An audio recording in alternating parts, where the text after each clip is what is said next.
न 17 से ऊपर न 16 से कम, न 17 से ऊपर न 16 से। आजा रे आ जरा आ, लहरा के आ जरा, ये अरमा जरूर है, मानो न मानो। मोहम्मद रफी ने अनेक कठिन से कठिन गीत गाए। दिल बन जाता दिल को, वैसे गीत भी गाए जो अन्य गायक गा नहीं सके।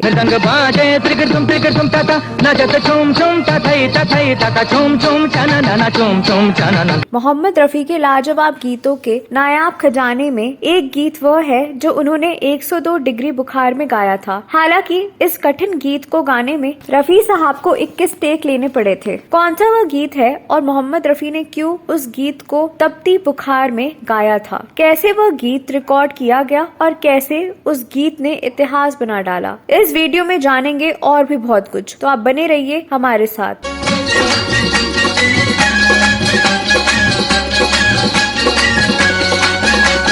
दोस्तों, मोहम्मद रफी के जिस गीत को सालों गुजर जाने के बाद भी बार बार सुनते हैं और हर बार जिस गीत को सुनकर किसी दूसरी ही मनस्थिति में पहुंच जाते हैं, वह गीत है फिल्म शोला और शबनम का। ये गीत है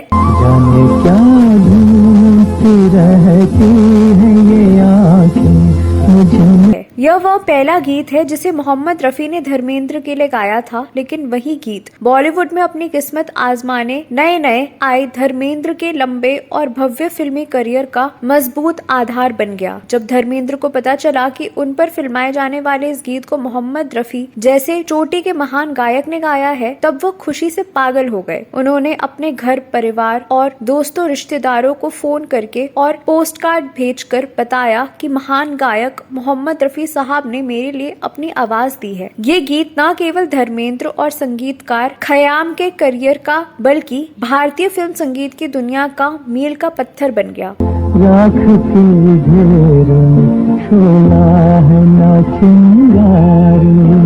साल 1961 में रिलीज हुई फिल्म शोला और शबनम के इस गीत को कैफी आजमी ने लिखा था और संगीतकार खयाम ने इसका संगीत दिया था। संगीत के जानकार इस गीत को संगीतकार खयाम के पूरे करियर की सर्वोत्तम संगीत रचना बताते हैं। आज कई गायक इस गीत को गाने का प्रयास कर रहे हैं। एक गायक ने बातचीत में स्वीकार किया कि कोई भी बड़े से बड़ा गायक उस तरह से कभी नहीं गा सकता जिस तरह से रफी साहब ने गाया है। क्या ढूंढती रहती है ये आँखें मुझमें। इस गीत में बहुत कम साज का इस्तेमाल किया गया है। इस गीत के बारे में खास बात यह है कि रफी साहब ने ये गीत जब रिकॉर्ड किया था तब उन्हें तेज बुखार था। तेज बुखार में वे रिकॉर्डिंग के लिए आए और 3.5 मिनट का पूरा गीत रिकॉर्ड किया। हालांकि इस गीत को सुनने पर 1% भी नहीं लगता कि ये खराब तबीयत होने के बावजूद गाया गया गीत है।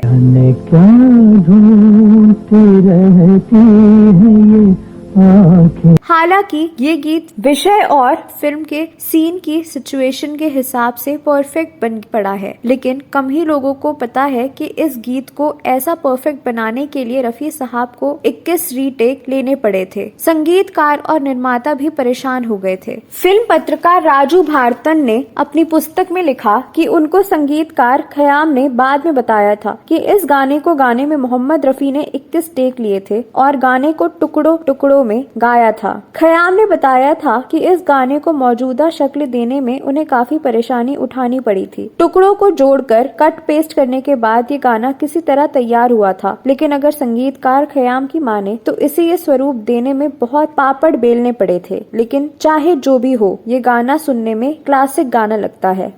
ये वो दुनिया है जहाँ प्यार नहीं हो सकता। उतार चढ़ाव से भरा ये गाना इतना कठिन है कि साधारण गायकों के लिए गाना उस परफेक्शन से गाना असंभव सा है। राजू भारतन के अनुसार रफी साहब ने इस गाने के 20 टेक लिए, लेकिन तब भी संगीतकार खयाम संतुष्ट नहीं दिखे। जब रफी साहब 21वां टेक ले रहे थे, तब फिल्म शोला और शबनम के निर्देशक रमेश सहगल ने कहा कि वह पैसों की तंगी में हैं और वह चाहते हैं कि ये टेक हर हालत में सही हो। इसके बाद खयाम साहब ने अलग अलग टेकों में से ये परफेक्ट हिस्सों को छाटा और उन सबको जोड़कर पूरा गाना तैयार किया और ये गाना ऐसा बन पड़ा कि आज तक इस गाने की मिसाल दी जाती है।